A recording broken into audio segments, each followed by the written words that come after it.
नमस्कार। आज के इस एक्सप्लेनर में आप सभी का बहुत बहुत स्वागत है।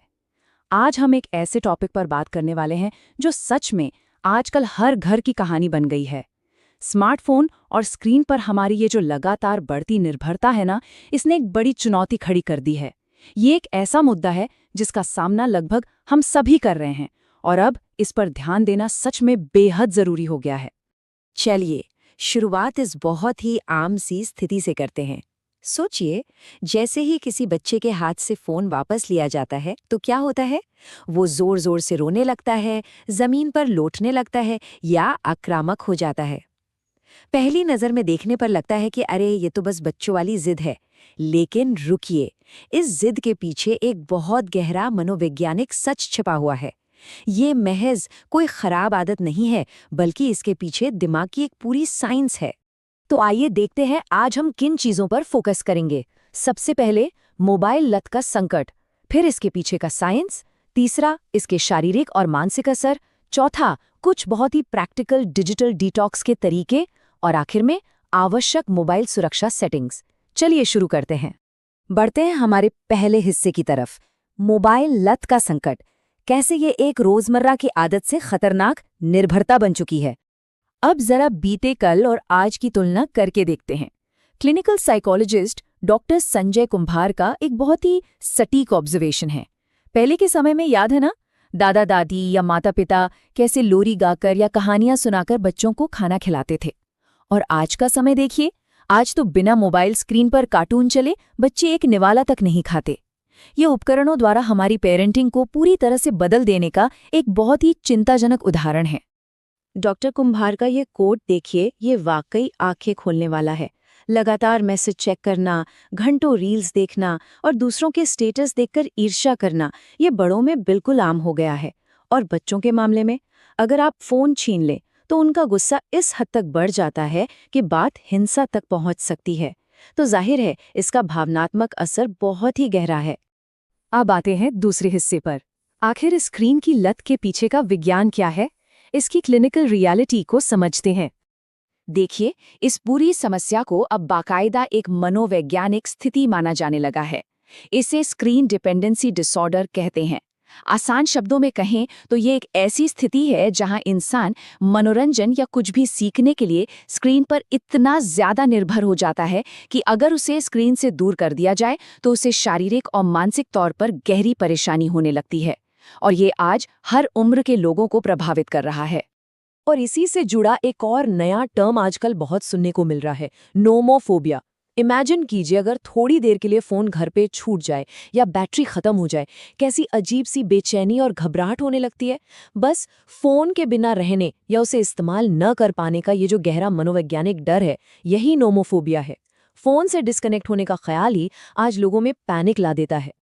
अब समझते हैं कि दिमाग के अंदर असल में चल क्या रहा है। इसे कहते हैं डोपामीन इफेक्ट। जब भी बच्चे स्क्रीन पर कुछ देखते हैं तो उनके दिमाग में डोपामीन का एक लूप ट्रिगर होता है।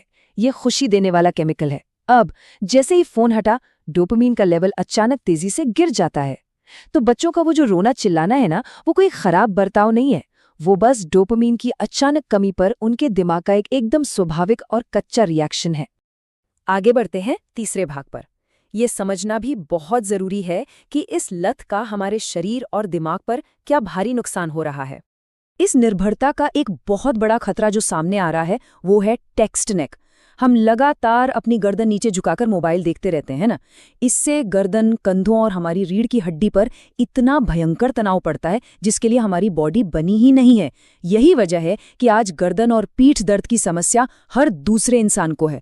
और बात सिर्फ गर्दन दर्द तक नहीं रुकती। स्क्रीन से निकलने वाली नीली रोशनी हमारे स्लीप हार्मोन यानी मेलेटोनिन को कम कर देती है, जिससे रातों की नींद उड़ जाती है। लगातार एक जगह बैठे रहने और फिजिकल एक्टिविटी कम होने से मोटापा और डायबिटीज का रिस्क काफी बढ़ जाता है। आंखें सूखने लगती हैं और धीरे धीरे नजर कमजोर होने लगती है। बच्चों का तो पढ़ाई से पूरी तरह फोकस ही हट जाता है। और सबसे बड़ी बात, इंसान डिजिटल दुनिया में इतना खो जाता है कि असल जिंदगी का सामाजिक मेलजोल खत्म हो जाता है और वो एकदम अकेलेपन का शिकार हो जाता है। खैर, परेशानियां तो हमने बहुत देख लीं। अब हमारे चौथे हिस्से में बात करते हैं सॉल्यूशंस की। परिवारों के लिए कुछ बहुत ही व्यावहारिक डिजिटल डिटॉक्स रणनीतियां। सबसे पहला और सबसे अहम कदम, कभी भी बच्चे के हाथ से अचानक फोन मत छीनिए। इसके बजाय हर दिन बस 10-10 मिनट करके उनका स्क्रीन टाइम धीरे धीरे कम करें और उस बचे हुए समय को किसी अच्छी एक्टिविटी से बदल दें, जैसे बाहर खेलना, पजल सुलझाना या कहानी की किताबें पढ़ना। अचानक पाबंदी लगाने से हमेशा सहानुभूति और धीरे धीरे बदलाव लाना ज्यादा असरदार होता है। इसके अलावा रोजमर्रा के लिए कुछ बेहतरीन नियम हैं, जैसे खाने के वक्त को हमेशा 100% स्क्रीन फ्री रखें, फालतू ऐप नोटिफिकेशंस को बंद कर दें और सुबह उठते ही फोन देखने के बजाय अखबार पढ़ने की आदत डालें। रात में परिवार के साथ शांत समय बिताने के लिए फोन को फ्लाइट मोड पर रखा जा सकता है। सोने से कम 1 घंटा पहले स्क्रीन्स का इस्तेमाल बंद कर दें। और हाँ, हफ्ते में एक दिन, मान लीजिए रविवार का दिन, पूरे परिवार के लिए एक डिजिटल डिटॉक्स डे होना चाहिए। और ये नियम सिर्फ बच्चों के लिए नहीं है, माता-पिता को खुद भी सही उदाहरण पेश करना होगा। अब आते हैं हमारे 5वें और आखिरी हिस्से पर, सुरक्षित वातावरण के लिए कुछ बहुत ही आवश्यक मोबाइल सुरक्षा सेटिंग्स। देखिए, तकनीक अगर सही से इस्तेमाल की जाए तो वो हमारी सुरक्षा ही करती है। एक बहुत ही बढ़िया और व्यवहारिक तरीका है, बस अपने फ़ोन के गूगल प्ले स्टोर सेटिंग्स में जाइए, वहाँ पेरेंटल कंट्रोल सिलेक्ट कीजिए और एक सुरक्षित पिन सेट कर दीजिए। बस ये छोटा सा कदम डिजिटल माहौल को साफ सुथरा रखता है और एडल्ट कंटेंट या गेम्स को ब्लॉक करके बच्चों को सुरक्षित रखता है। इसके साथ साथ यूट्यूब और इंस्टाग्राम जैसे ऐप्स पर भी पेरेंटल कंट्रोल्स को ऑन रखना बहुत ज़रूरी है।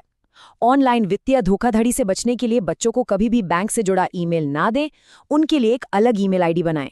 उन्हें यह भी सिखाना जरूरी है कि कभी भी किसी के साथ ओटीपी, पासवर्ड या अकाउंट डिटेल्स शेयर नहीं करनी है।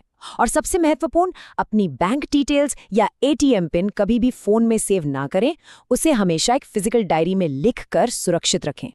तो इस चर्चा को खत्म करते हुए एक बहुत ही अहम सवाल उभर कर आता है। आज रात जब हम सब अपने अपने स्क्रीन्स और डिवाइसेस को बंद करेंगे तो हम परिवार के साथ मिलकर असल दुनिया की कौन सी एक्टिविटी करना चाहेंगे? क्या हम साथ मिलकर कोई गेम खेलेंगे या बस दिन भर की बातें एक दूसरे से शेयर करेंगे? इस पर जरूर विचार कीजिएगा, क्योंकि असल दुनिया के ये रिश्ते किसी भी डिजिटल कनेक्शन से कहीं ज्यादा अनमोल हैं। आज के इस एक्सप्लेनर में हमारे साथ जुड़ने के लिए आपका बहुत बहुत धन्यवाद।